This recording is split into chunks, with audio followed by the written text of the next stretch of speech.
پاک رضی اللہ تعالیٰ عنہ کے بارے میں، کیونکہ یہ 11ویں کا مہینہ کہلاتا ہے، اکابرین نے جو 11ویں کی وجہ لکھی ہے وہ یہ ہے کہ سیدنا شیخ عبد القادر جیلانی رضی اللہ تعالی عنہ بغداد میں آپ کا مدرسہ تھا، تو آپ ہر مہینے کی 11 تاریخ کو رحمت کونین صلی اللہ علیہ وسلم کے ایصال ثواب کے لیے کھانے کا اہتمام کرتے تھے۔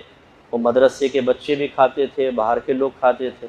یہ ہر سال آپ کا سلسلہ جاری و ساری تھا، یہ ہر ماہ پھر جب کچھ یہاں سے بر صغیر پاک و ہند سے بھی گئے ہوں گے پڑھنے کے لیے بغداد ان کے پاس، تو وہ جب یہاں آئے تو انہوں نے پھر یہی سلسلہ جاری کیا، اور خصوصاً جب شیخ عبد القادر جیلانی رضی اللہ تعالیٰ عنہ کا وصال ہوا تو آپ کی وصال مبارک کے حوالے سے وہ عرس جس کو کہتے ہیں وہ کرنے لگے، یعنی ایصال ثواب کے لیے کھانا بنانے لگے، اور اس کا نام رکھ دیا 11ویں شریف، کیونکہ 11 تاریخ سے وابستگی تھی تو 11ویں شریف۔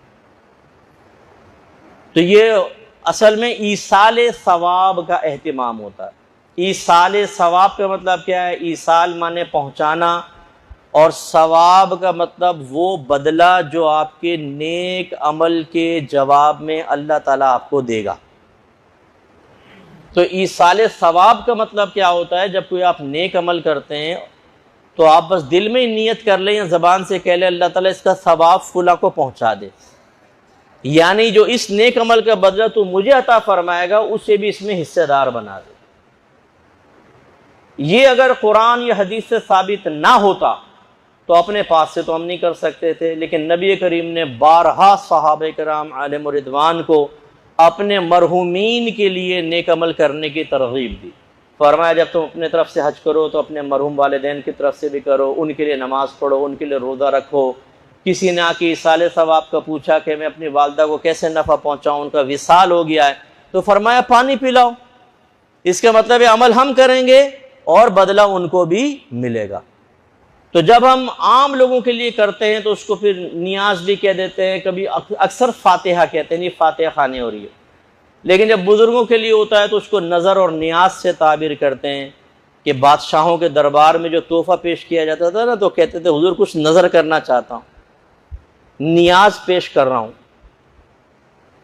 تو وہ ادباً اس کو، تو یہ جو ہم ایصال ثواب اکابرین کو کرتے ہیں اس کو کہتے ہیں نظر یا نیاز۔ اس کے لیے جو اہتمام کرتے ہیں اس کو بھی نیاز کہتے ہیں، جی نیاز کا کھانا۔ نیاز کا کھانے کا مطلب کیا ہے کہ جو اکابرین کے ایصال ثواب کے لیے کھانا تیار کیا گیا وہ، اور اس میں صحیح سوچ اور فکر یہ ہونی چاہیے کہ آپ کھانا صرف اللہ کے لیے بنائیں، ثواب صرف اللہ دے گا، اس کھانے سے اللہ کا قرب حاصل کرنا ہی مقصود ہو۔ یہ 3 بڑی چیزیں ذہن میں رکھیں۔ کھانا کس کے لیے بنائیں گے؟ اللہ کے لیے، اللہ ہی ثواب دے گا، اللہ کا قرب بھی مقصود ہو۔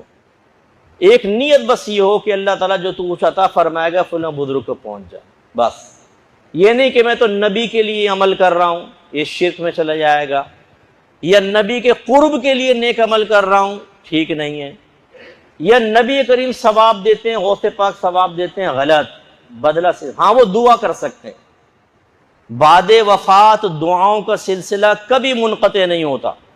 رحمت کونین صلی اللہ علیہ وسلم ارشاد فرماتے ہیں کہ اولاد کے اعمال بعض اوقات، میں بعض اوقات کا لفظ کہہ رہا ہوں وہاں نہیں ہے، لیکن ماں باپ کی خدمت میں پیش ہوتے ہیں، اگر وہ اچھے اعمال ہوتے ہیں تو خوش ہوتے ہیں، برے ہوتے ہیں تو ہدایت کی دعا کرتے ہیں۔ ایسے ہی السلام علیکم یا اہل القبور، ہم جا کے سلام کرتے ہیں مردوں کو، یہ دعا ہے۔ سرکار فرماتے ہیں مردہ جواب دیتا ہے لیکن تمہیں اس کا شعور حاصل نہیں، تو یہ وعلیکم السلام یہ بھی دعا ہے، اللہ تعالیٰ آپ پر بھی سلامتی نازل فرمائے، اس لیے سلسلے منقطع نہیں ہوتے۔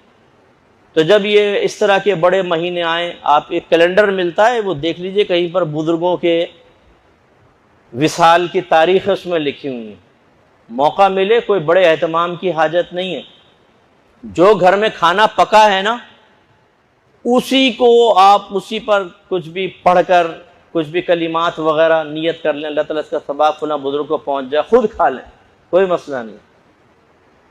اچھا یہ کھانا کیوں رکھتے ہیں سامنے؟ بس یہ تھوڑا سا 1 سیکنڈ آپ کر لیتا ہوں، چند سیکنڈ۔ کھانا سامنے رکھنا یہ صرف نبی کریم صلی اللہ علیہ وسلم کی ایک سنت کی ادائیگی مطلوب ہوتی ہے، مشابہت اختیار کرنا۔ سرکار نے کھانا بڑھانے کے جتنے بھی معجزے دکھائے یا پانی بڑھانے کے، وہ سامنے رکھا۔ کھانے پہ آئیں، دسترخوان پہ بیٹھے ہیں، پھر جو اللہ نے چاہا پڑھا اور فرمایا کھاؤ، تو 4 آدمیوں کا کھانا 1400 کو پورا ہوا۔ اللہ برکت پیدا کر دی، یہ آپ کا معجزہ تھا۔ تو اس لیے تھوڑا کھانا سامنے رکھ لیتے ہیں کہ چلیں جیسے نبی کریم نے معجزہ دکھایا اور اس میں برکتیں پیدا ہوئی، ہم بھی سامنے رکھے کچھ قرآن پڑھ لیتے ہیں، اللہ تعالیٰ برکت دے گا۔ پھر آپ اس کو ملائیں، اس میں نہ ملائیں، خود ہی کھا جائیں، برکت دینے والی ذات تو اللہ تعالیٰ کی ہے۔ اس کا مطلب یہ سامنے رکھنا اس لیے نہیں ہے کہ جب پڑھیں گے تو اس میں برکت پیدا ہوگی باقی میں نہیں ہوگی، اگر ہوتا تو اس میں ملایا جاتا، ٹھیک ہے نا۔ تو یہ ہمارا نظریہ ہوتا ہے کہ اللہ کے لیے اس سنت کو پورا کر لیا بس ٹھیک ہے۔ تو اس اچھے نظریے کے ساتھ آپ کریں۔ اس پر کوئی آبجیکشن کرے وہ مجھے آ کر بتائیے گا، میں اس کا جواب آپ کو یہیں پر اس میں ریکارڈ کرواؤں گا، انشاءاللہ یوٹیوب پر ڈلے گا۔ اس میں کون سی خرابی ہے بتائیں؟ کس وجہ سے آپ نظر نیاز کو حرام کہہ دیتے ہیں کہ کھانا حرام ہے؟ اللہ کے لیے کھانا بنایا، اللہ تبارک و تعالیٰ سے ثواب مقصود، اس کا قرب مقصود۔ اگر آپ کہتے ہیں نہیں اس لیے کہ آپ نے کہا یہ 11ویں کا کھانا ہے، یہ غوث پاک کے ایصال ثواب کا کھانا ہے، غوث پاک کا نام لے دیا اس لیے حرام ہے، تو پھر تمہارا قربانی کا جانور حلال کیسے ہو جاتا ہے؟ جب پوچھتے ہیں جانور کس کا ہے قربانی کا، کہتے ہیں چودھری صاحب کا، وہ گیا وہ تو جانور غیر اللہ کا نام لے دیا آپ نے۔ یہ کھانا کس کا؟ جی ولیمے کا کھانا ہے، یہ شادی کا کھانا ہے، یہ سالگرہ کا کھانا ہے، یہ بچے کی ٹنڈ ہوئی تھی اس کا کھانا ہے، ٹکلا ہوا تھا۔ یہ سارے کھانے شرک سے پاک ہیں۔ غوث پاک کا نام لے دیں تو اس میں شرک گھس جائے گا، وہ کھانا حرام ہو جائے گا۔ یار عقل کو بھی ہاتھ لگاؤ کچھ بھائی، کہاں سے یہ خالی اس پہ نام لینے سے حرام ہو جائے گا؟ اللہ تعالیٰ سمجھ کے توفیق